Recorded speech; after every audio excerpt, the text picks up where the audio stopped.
Welcome to Technically Speaking, the show for the technically challenged. Today we're going to be talking about Google Apps, Gmail, Google Contacts and Address Book, and Google Calendar. So who better to have on as my special guest today than the person I share Google Calendars with, my husband, Kieran. I am honored to be here. Oh, I'm delighted you're here. And you and I have had many talks about trying to clear out the email cache and making sure that we are syncing the calendars so we know who's picking up the children and what's going on. I figured maybe if we can't have time to talk over dinner, we could talk over Technically Speaking. There's no time like the present. Well, what's interesting about all of this is that some of these things that we use for our whole life are created by Google. Now, a lot of people don't even realize that Gmail is actually short for Google Mail. Calendars, address books, all those things are all sponsored by the company Google. We've also done some of the apps before, such as Google Drive and Google Maps.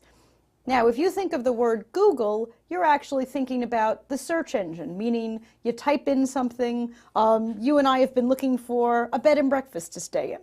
So we Google it. We type it into Google, and then we're able to find something. Yes, Google has become a verb, not Yes. just a noun.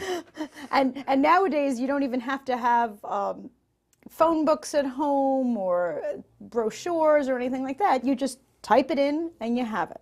Right. Or, well, our phones can Google just voice activated, too, which is kind of cool. That is. Instead of typing with one finger. But Google does all these other things like Gmail and calendars. It's money making.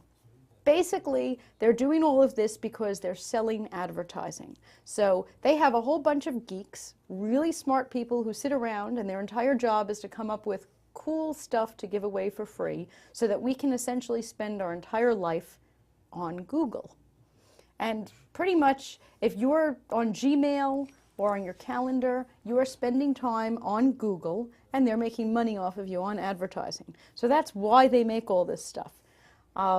I know there's a part of you that probably is thinking, why are we feeding into this monstrosity of a system? But it's the best thing that there is out there. We benefit from it. Yeah, we absolutely benefit from it. Gmail especially is a wonderful thing. For one thing, it's free. Free is always good. Price is right. And the other thing about Gmail is that it's cloud-based. Now, we've talked about cloud-based things here on Technically Speaking before. The cloud basically means the internet, that if something exists in the cloud, it doesn't exist on your computer, that it's everywhere. Now, we have that with Gmail so that we can check our email from the car, from the phone, if you're at work. Exactly. Wherever you are. It's very convenient. You know, I have clients who still use Outlook for their mail, which means that they can only check it when they're at work. And once they come home from work, if there was an emergency and someone emailed them, well, until they go back on Monday morning at 9 o'clock, they have no idea. Ties their hands. It really does. It's really a pain. So Gmail is cloud-based, it's free, it's convenient. We're going to get to some downsides, and I know you know the downsides of Gmail. I do. But let's start. Up here on the screen, I have some of the different Google apps that we've talked about, and I'm going to click on Gmail. And once I do, it's going to load up my business mail account here. You're going to see all of my different emails. If by chance, if any of our viewers don't have Gmail, it's as simple as just typing in gmail.com, and you can open up a free account. But right here are all the emails that I've received. If I want to write a new email, I would click on Compose. And if I want to read an old email, I could just click on any of these emails. It'll open it up. Just to give you a little brief thing, if you want to reply to it, you would hit the arrow. You also have a choice here of replying, forward, all sorts of things. If this was a group email, you could also reply to everyone. Now, this brings me to one of the biggest problems with Gmail recently.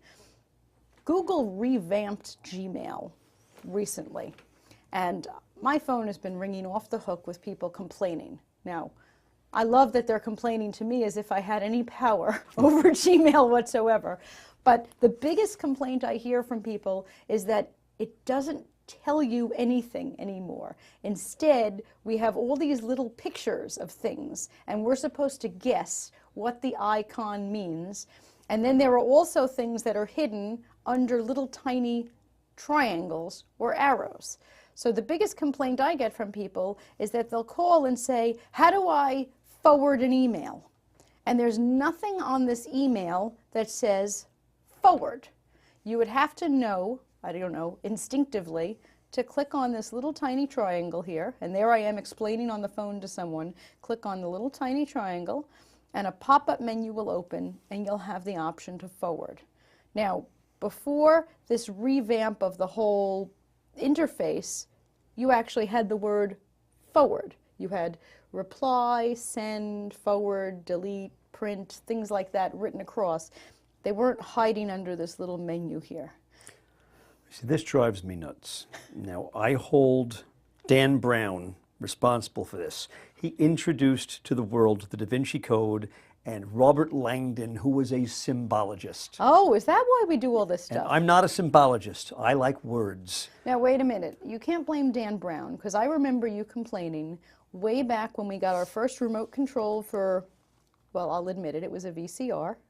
And there was a little arrow pointing that way for fast forward and a little arrow pointing that way for rewind. And you wanted it all to have words that said fast forward and rewind. I admit, my chronology may be off, but I am sick of looking at buttons that have squares, parallel lines, arrows pointing in 12 different directions and trying to figure out what they all mean. Now, you know why they do it. And everything is international. I know. If there's a little symbol, they don't have to make a new product for here in America or in China or Japan. I know you know that and you still hate it. Yes.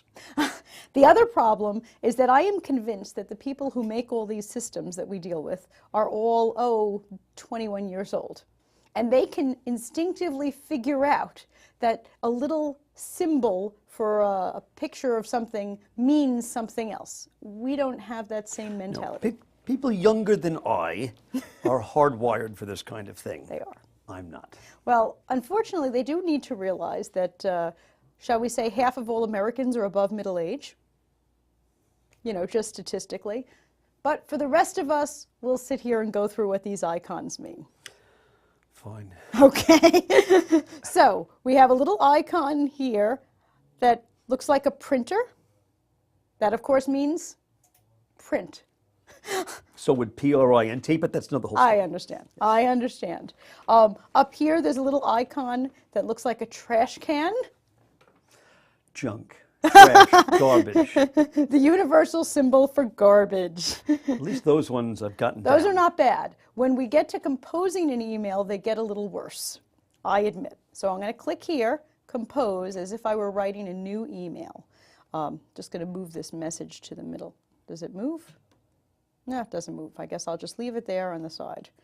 Okay. First thing you would do when you were composing an email is you would type in who this is going to, what your subject line is, and your text.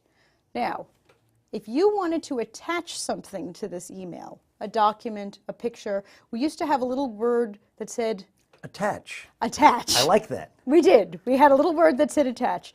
That's gone. What is it, a hatchet now or something? No, there's this little tiny paper clip. Of course, a paper clip. Down here, you'll see the paper clip, and when I mouse over the paper clip, because this is the other thing, it's not bad enough that they've changed everything from words into little pictures, but now they hide the little pictures. So I'm going to mouse over. First of all, there's a paper clip, so if I wanted to attach something, I'd click the paper clip, and then I could find whatever it was that I was looking for in my documents folder or something. The other thing is that when I moused over this paper clip, a whole lot of other things popped out. Now, as much as you complain about the little pictures, I'm hoping that our viewers are noticing that when I mouse over the little picture, it does tell you what it does. I know it's not as clear as if it just said attach, but if you're not sure what a little picture means, so for example, if I were typing right here, hi, and then if I mouse over here to the little smiley face, it says insert emoticon. And I could put a little happy guy. Yay. Okay, so it's not as good as it used to be, I admit. Okay, but here are some of our options here. Now, there are other options, another place they're hiding. Do you see this A that's underlined? It does not mean to underline the text. It means that if I click on it, it's going to open even more choices. That took me a day to find. I thought that was going to underline something. Has nothing to do with Hester Prynne. Okay. No, no, it doesn't. So here's more choices, and here's more little arrows. Basically, you want to kind of click and mouse and try to find things. It's a little bit of hunt and peck, I admit. I'm confident in our viewers' ability. You've managed. A lot of it is just knowing where to look. Absolutely. And playing. Not being afraid to play and discover things for yourself. that's Even the I thing. admit that. That's the